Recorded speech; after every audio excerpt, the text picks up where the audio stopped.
Hey students, welcome to my channel DigiTeach.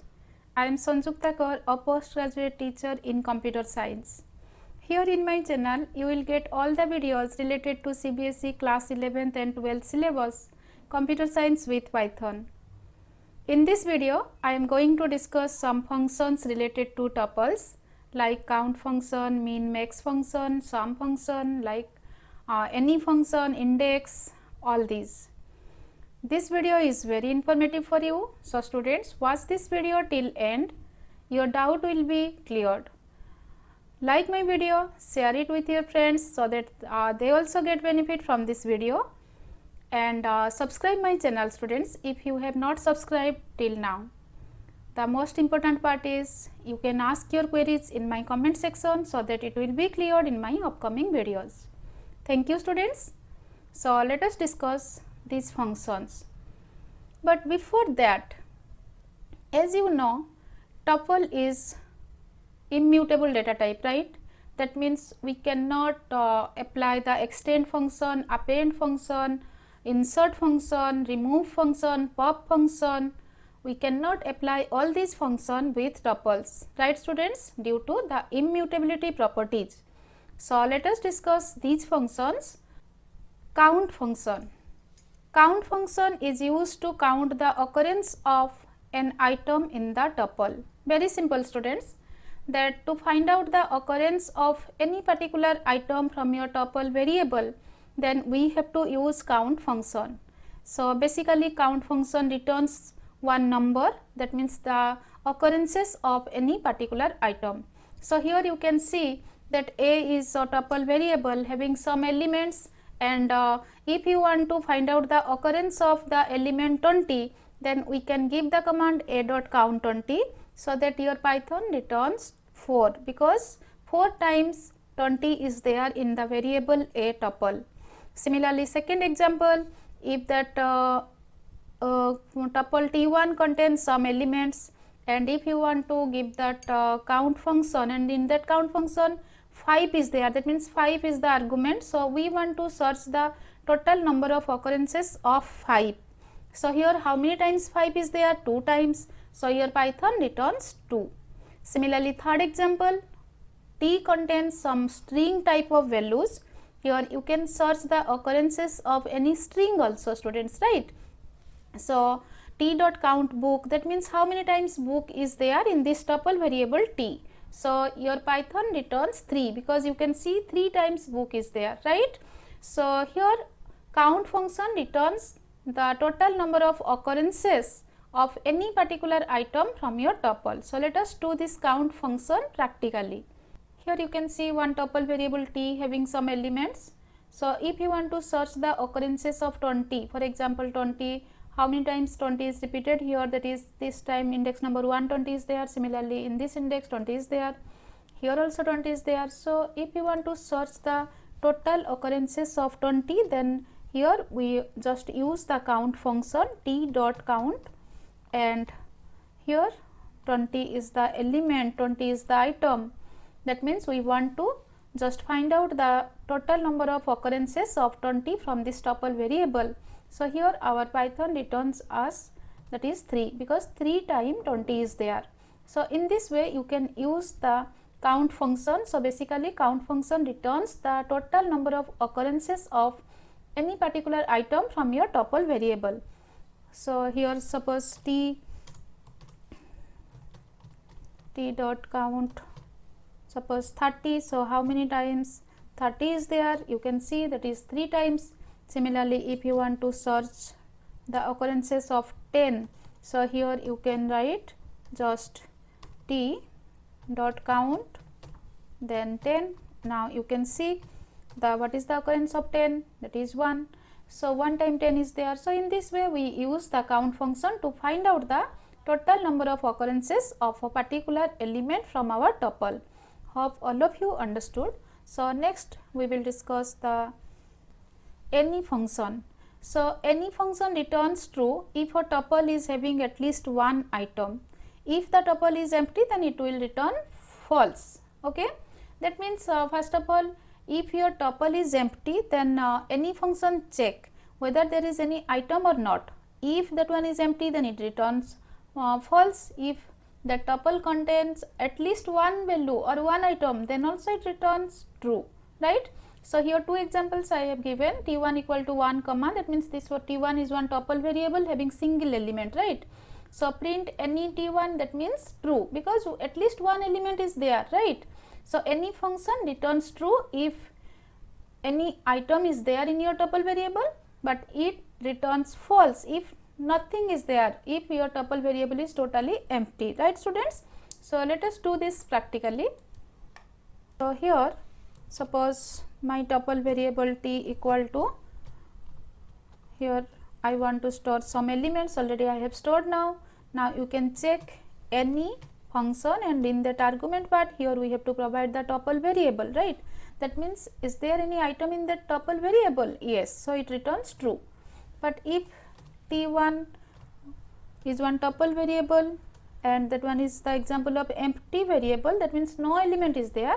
Now you can check any of T1. Now Python returns false. Why? Because this time T1 having no elements, okay? So that means T1 is one empty type of tuple.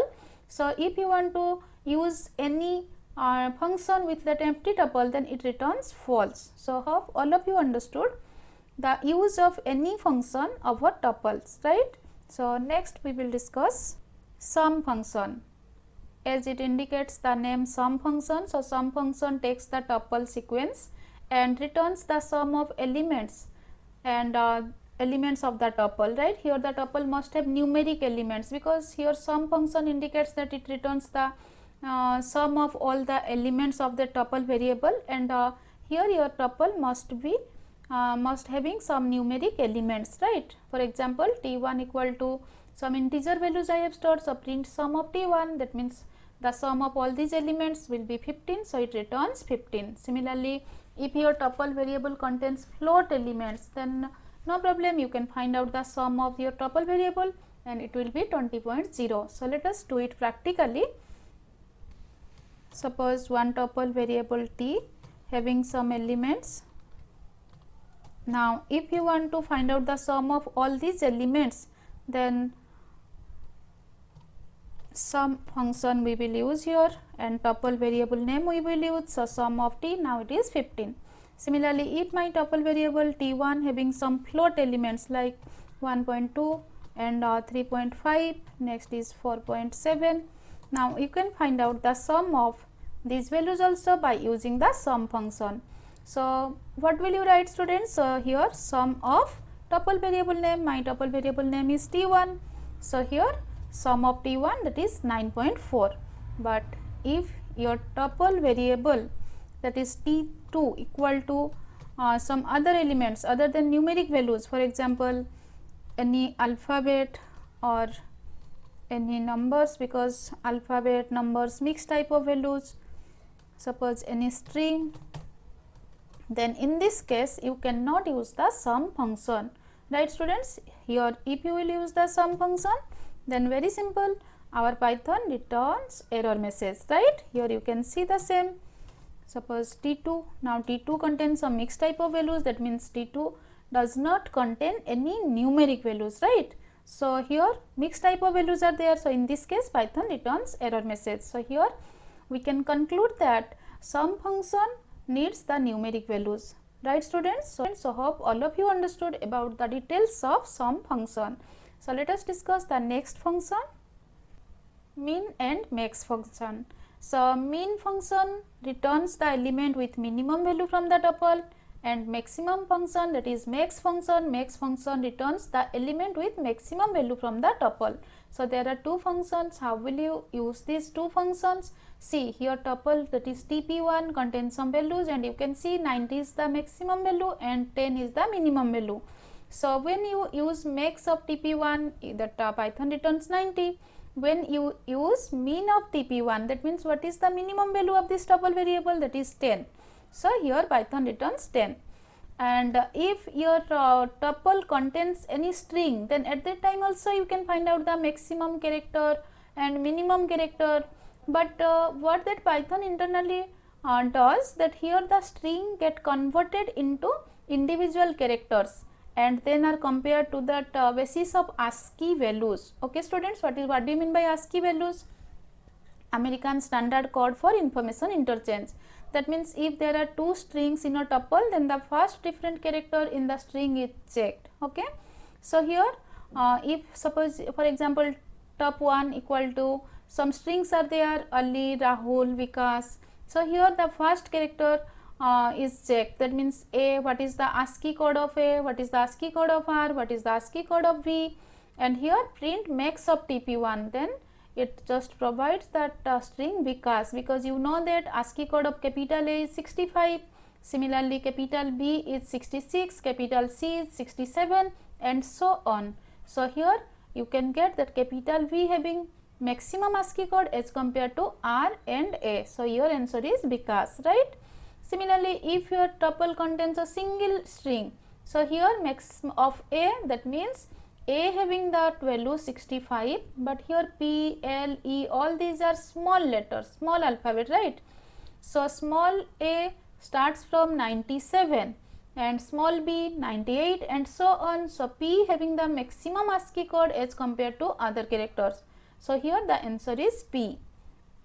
And here one important point you need to remember, if your tuple contains mixed values, right, then your Python provides error. That means either your tuple have numeric values, then it is okay. If your tuple contains only the string values, then also it is okay. But if your tuple variable contains mixed values, then your Python just provides the error message if you are using that min function and max function. So to use the max function and min function, all values in the tuple must be of same type, either that one be numeric type or string type. But mixed type of values we cannot perform min function and max function. So let us do it practically so that your doubt will be cleared, right students? Suppose my tuple variable A, now it contains some string, suppose Ali, then here Rahul, and as you know that if you just want to store the strings, then you have to use the quotes.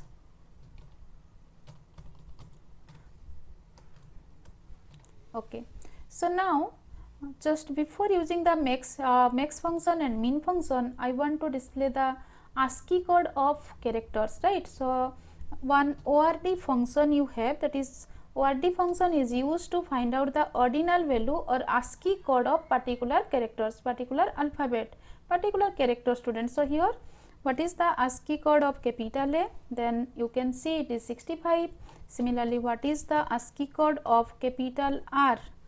Capital R will be your 82. Similarly, what is the ASCII code of capital V? Then you can find out the same by using the ORD function, right students? So now you apply what is that max value of this A variable. A is our tuple, so max of A.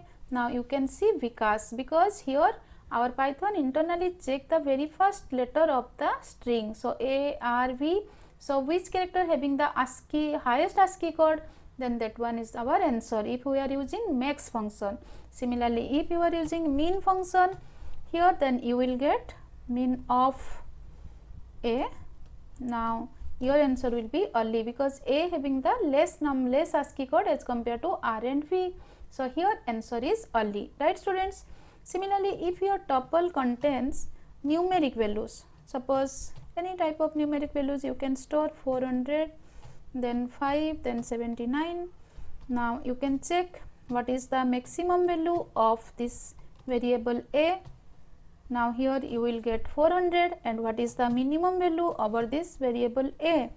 Then your answer is 5. So in this way you can use the min function and max function, but here you have to remember, if your tuple contains mixed type of values, right? For example, any mixed type of values, this one is one string, this is one integer, this is one float, and here if you want to use the min function or max function, then simple, your Python just provides error message to you. That means here all the elements should be same type of values, right? So hope all of you cleared about max function and min function. So let us discuss the next sorted function. So sorted function is used to sort the elements of a tuple. It returns a list after sorting, right? So first of all, students, what is the meaning of sorting? Sorting means to arrange the elements in ascending order or descending order. So here we will use the sorted function to arrange our elements of our tuple variable either ascending order or descending order. So very simple. Let us discuss how will you sort our elements in ascending order. But before that, one important point, when we use the sorted function over a tuple, then your Python returns a list, right students? So here you can check the same. If your tuple variable A contains some values, randomly I have stored the values, but after use the sorted A, then you will get the answer in the form of list, right students? That means sorted function returns a list to us, but internally there is no change in that variable A. That means in tuple variable we will not get any changes, only the Python just returns a list of values that is sorted in ascending order, right students? Similarly, to arrange the elements in descending order, what will you do? Sorted, then two arguments will be there. One is your tuple variable and reverse equal to true. This particular argument you need to write to arrange the element of a tuple variable in descending order, right students? So here after that you can get again a list of elements and all the elements are arranged in descending order, right? So here the sequence in the original tuple A is not changed because tuple is immutable data type and the data type of tuple A still remain tuples, right? That means A आपका tuple ही रहेगा. आप sorted function use कर लो, आपकी जो answer आएगी वो list form पे आएगी, बट tuple पे कोई changes ही नहीं होगा, right? So ascending order पे आपको simple sorted function use करनी है और for arranging the elements in descending order use reverse equal to true, right students? So let us do this sorted function practically so that your doubt will be clear. So let us T is my tuple variable. So randomly you just store the elements 6, 7, 4, 5, 1, 3, 2. So randomly I have stored some elements, right? Now if I have to sort these elements in ascending order, then what will I write students? Just sorted function we have to use, and here the argument, that means T variable name I have to provide. That means I want to sort the element or items of this T variable, T tuple in ascending order. So very simple, just you see what will be the result. Now your answer already came but in the list form, right students? So sorted function returns a list to us, but you can check now, that is what are the elements are there. Now elements are already, there is no changes, okay?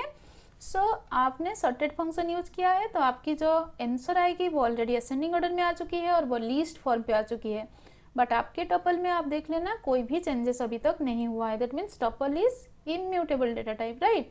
Similarly, if you want to sort the elements in descending order, then what will you write? So here sorted function we have to use, and in that function two arguments will be there. One is our tuple variable and second one is, that is reverse equal to true. Reverse is a keyword and true is also another keyword, right students? So true capital T is there because that one is a keyword. So reverse equal to true. Now you can see already Python returns one list of elements and that these elements are arranged in descending order. So students, hope your doubt already cleared about sorted function. So let us discuss the next function, index function. Index function finds the first index of a given item and returns the index, and the syntax is tuple variable name dot index, then value and start and stop index number. We can provide that start and stop index number are optional for us, right? So index function क्या करेगा students? Index function हमें कोई भी element का जो first index number है वो हमें रिटर्न करके देगा.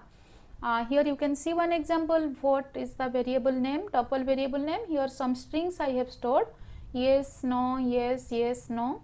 Then what dot index no, that means now I want to search the index number of no.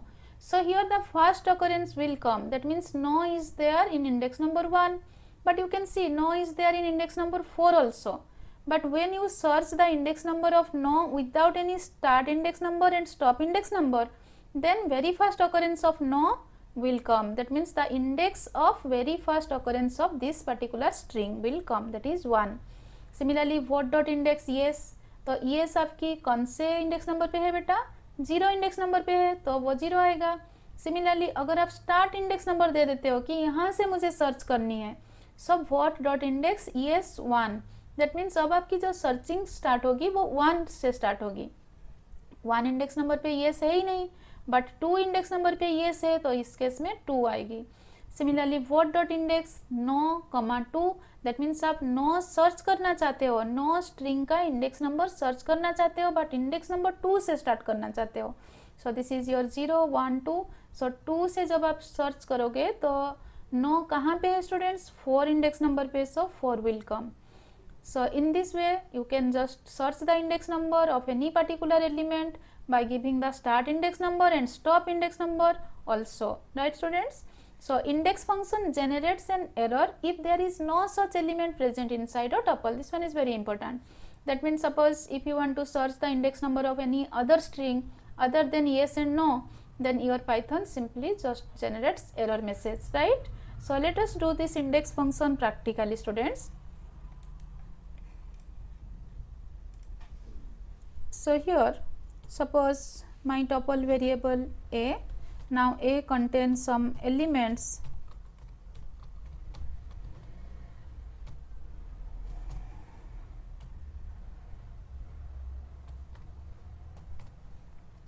now here you can just search the index of any particular item.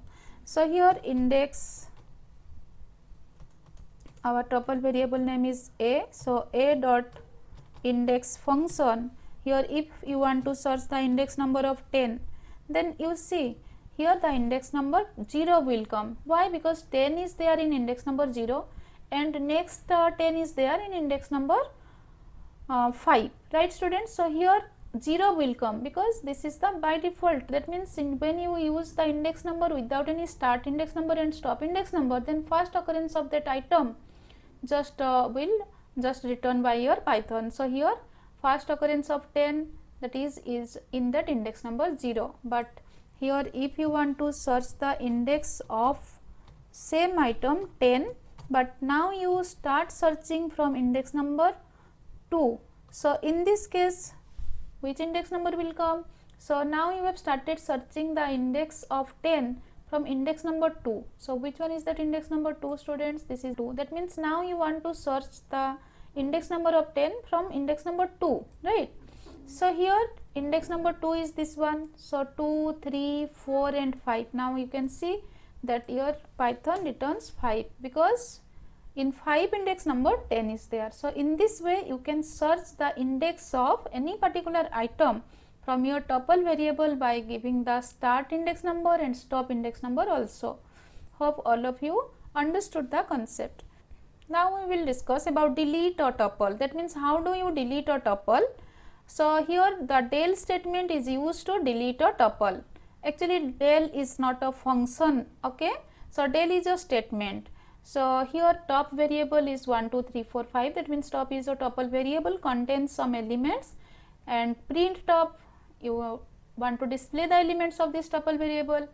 Then how do you delete this tuple variable?